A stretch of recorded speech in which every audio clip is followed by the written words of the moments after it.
یکی از ترسناکترین اتفاقاتی که ممکنه برای هر کسی پیش بیاد دیدن مراسمی وحشتناکه که مربوط به اجنه است. اتفاقی که حتی پلیس جوان داستان ما رو وحشت زده کرد و فراری داد. مراسمی عجیب و مرموز که باور نمی کنید. باد غبارآلود عصر از شکاف‌های پنجره اتاقک نگهبانی عبور می کرد و روی میز چوبی خاک می نشوند. رامین، پلیس جوان، با شانه‌هایی افتاده و صورتی که آثار کمخوابی از اون بیرون زده بود، داشت گزارش‌ها رو یکی یکی ورق می‌زد. صدای بیسیم با خشخش ناهنجاری گفت: گزارش درگیری در مراسمی خارج از شهر. رامین نگاهی به ساعتش انداخت. هنوز 2 ساعت تا تعویض شیفتش مونده بود. گفت: من میرم 2 تا از سربازا رو هم با خودم میبرم. صداش آروم بود، اما پشت اون خستگی مزمن و سردردی که از صبح مزاحمش بود فریاد میکشید. راه خاکی به سمت روستایی ناشناس میرفت. حمید و کاوه، 2 سرباز جوان، ساکت نشسته بودند. فقط صدای جیرجیر داشبورد توی هر دستانداز بلند میشد. رامین از آینه وسط نگاهی به 2 سرباز انداخت و گفت: میریم بررسی میکنیم. درگیر نمیشیم مگه مورد ضروری پیش بیاد. فهمیدید؟ حمید با صدایی کوتاه گفت: چشم جناب، و کاوه هم سرش رو به نشونه تایید تکون داد. از لحظه ورود به جاده روستا حس سنگینی عجیبی به دل رامین افتاده بود. یه حس ترس عجیب همراه با دلشوره. به محل برگزاری مراسم رسیدن. نور لامپ‌های کهنه حیاط بزرگ رو لکه لکه روشن کرده بود. بوی غذا و دود هیزم توی هوا قاطی شده بود. صدای دهل از دور می اومد، اما به محض توقف خودروی پلیس صدای دهل خاموش شد. مردی با کت تیره رنگ جلو اومد، به اسم عماد. چشم‌های براق، ریش مرتب و لبخندی که معلوم نبود از مهمون نوازی یا احساس خطر. گفت: شب بخیر جناب، مشکلی پیش اومده؟ رامین کارت شناساییش رو نشون داد و گفت: گزارش درگیری داشتیم، باید اینجا رو بازرسی کنیم. رنگ از صورت عماد پرید و گفت: اینجا جشن خصوصیه، مهمونا اذیت میشن. رامین گفت: چند دقیقه بیشتر طول نمیکشه. چند نفر از مردها، زنها و بچه ها رو به سمت اتاقهای کناری بردن. ته حیاط کنار انباری های قدیمی یک انباری با در فلزی نیمه زنگ زده بود. وقتی رامین از کنارش رد شد، صدایی خیلی آهسته مثل صدای ناله به گوشش خورد. نگاهش به سمت در رفت. عماد زود گفت: اونجا انباریه، وسایل کشاورزی توشه. رامین به حمید اشاره کرد تا در رو باز کنه. عماد دستشو جلو گذاشت و گفت: لازم نیست جناب، اینجا انباریه، چیز خاصی توش نیست. رامین با صدای آرام اما قاطع گفت: اگه چیزی نیست نگرانی نداره، یه نگاه کوتاه میندازیم. در رو باز کرد. بوی تند و گندیده‌ای بیرون زد، مثل بوی پارچه خیس مونده توی زیر زمین. با نور چراغ قوه داخل رفتن. گوشه سوله رد کشیده شدن چیزی روی زمین دیده میشد. رامین جلو رفت و ناگهان متوجه پیکر مرد جوانی با صورت رنگ پریده و بدن خونین و نیمه هوشیار در کنار دیوار شد. رامین به حمید گفت: بگو فوراً آمبولانس و نیروی کمکی بفرستن. و بعد خم شد و گفت: صدای منو میشنوی؟ تو کی هستی؟ مرد جوان نای حرف زدن نداشت. عماد عقب ایستاده بود، اما چشماش به یه نقطه خالی قفل شده بود. انگار چیزی رو میدید که دیگران نمیدیدن. رامین گفت: اینجا چه خبره؟ چه بلایی سر این مرد آوردین؟ عماد انگار زبونش گیر کرده بود، با صدایی لرزون گفت: مسئله خانوادگی بود. رامین گفت: خانوادگی؟ طرف داره میمیره، تو به این میگی دعوای خانوادگی؟ عماد سرش رو پایین انداخت و چیزی نگفت. آمبولانس رسید و مرد زخمی رو برد. نیروهای کمکی هم کل خونه رو بازرسی کردن و از مردم گزارش گرفتن. رامین توی انباری میچرخید که چشمش خورد به یک تکه چوب عجیب. علامتهای عجیبی روی چوب حکاکی شده بود. به سمتش رفت. همین که لمسش کرد انگشتش مورمور شد. انگار برق داشت. چیزی از علامتها نفهمید. روز بعد گزارش‌ها روی میز رامین تلمبار شده بود. شرح حال‌ها معمولی بود و چیز خاصی توش نبود، اما یکی از گزارش‌ها از زنی بود که گفته بود این مراسم ازدواج یه معامله قدیمی بین دو خاندان بوده. اسم زن حاله گزارش شده بود. ناگهان تلفن رامین زنگ خورد. همکارش بود. گفت در مورد پرونده دیشب هیچ شکایتی ثبت نشده و همه رو آزاد کردن. رامین گفت عجب، اون زخمیه چی شد؟ همکارش گفته از روی دیوار افتاده و مرخص شد. رامین گوشی رو آهسته روی میز گذاشت. صدای باد پشت پنجره می لرزید. بوی قهوه سرد شده توی فضا پیچیده بود. چیزی در درون رامین می گفت اونجا حالت عادی نداشت. چرا اون مرد زخمی رضایت داد؟ کلی سوال توی ذهنش بود. غروب چند روز بعد رامین توی فکر بود و داشت با قدم‌های آهسته به سمت خونه میرفت که ناگهان زن جوانی جلوی راهش سبز شد. گفت سلام، میخوام در مورد اون خونه توی روستا اطلاعاتی بهتون بدم. رامین مکث کرد و گفت بفرمایید. زن چشمهاش رو به اطراف چرخوند. من حالم، کسی که به اجبار عروس اون خانواده شد. اومدم بهتون بگم که اون آدما عادی نیستن. کارای عجیبی میکنن. انگار با اجنه در ارتباطن. رامین لبخندی از سر ناباوری زد. زن گفت میدونم باور نمی کنید، اما فردا داخل همون انباری مراسم عجیب و وحشتناکی برگزار میشه. اگه باور ندارید خودتون بیایید و ببینید. رامین گفت چیکار میکنن؟ صدای پا از دور اومد. حاله عقب رفت و ترسید. گفت من باید برم و سریع دور شد.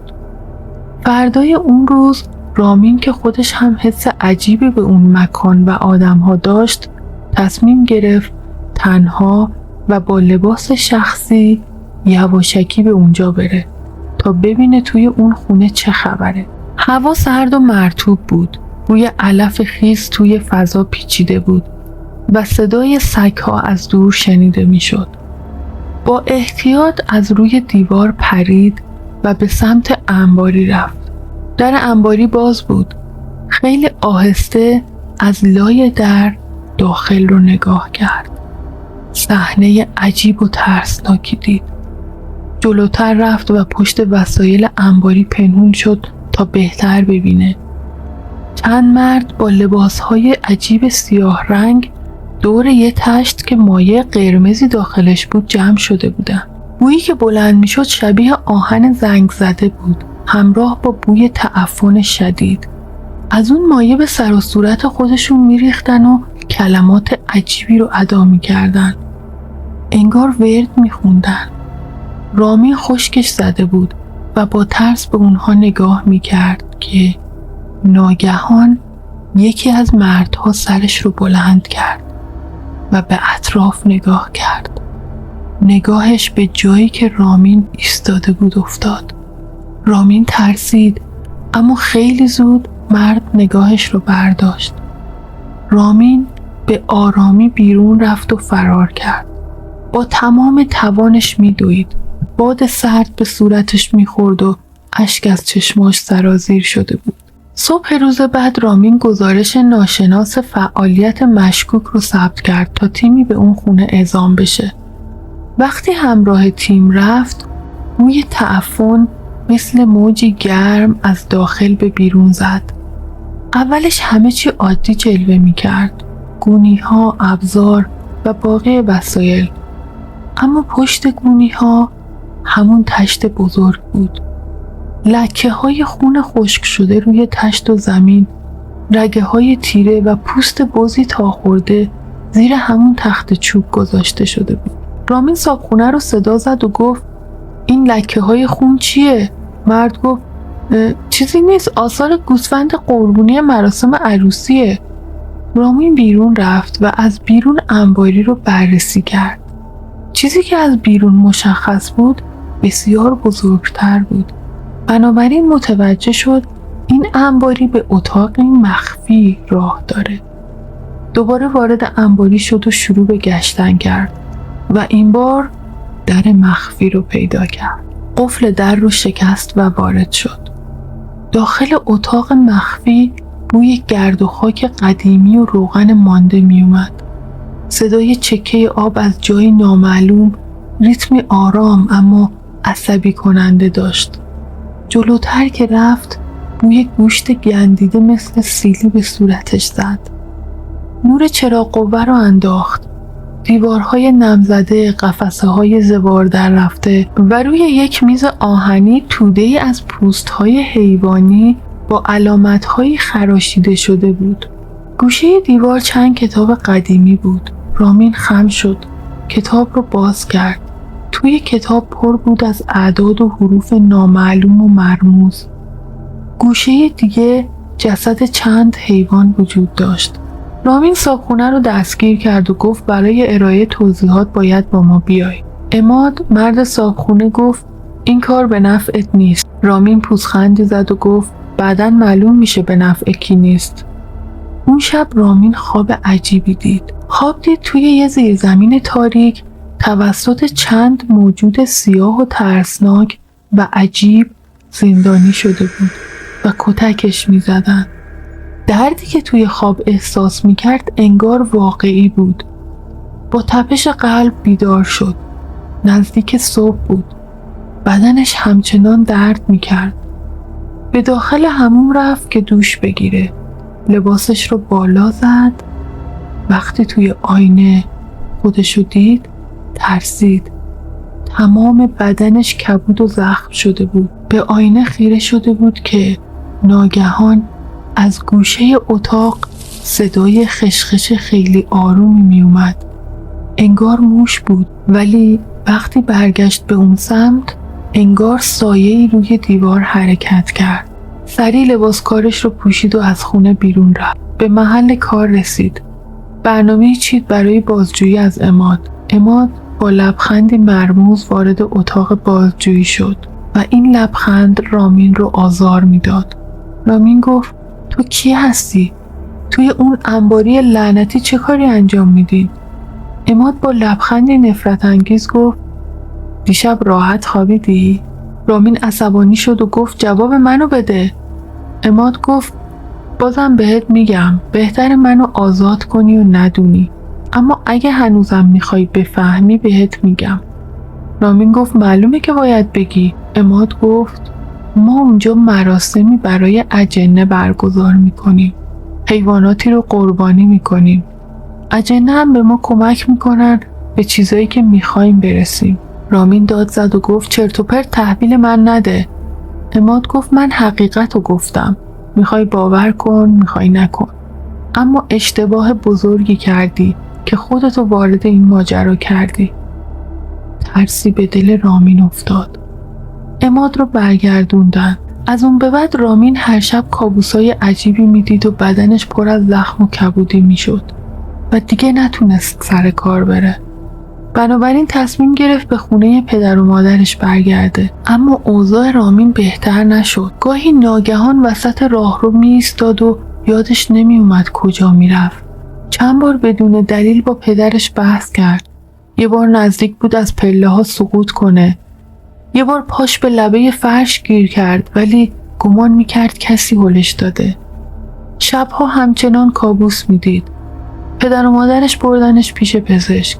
پزشک گفت استرس شدید داره و باید استراحت کنه.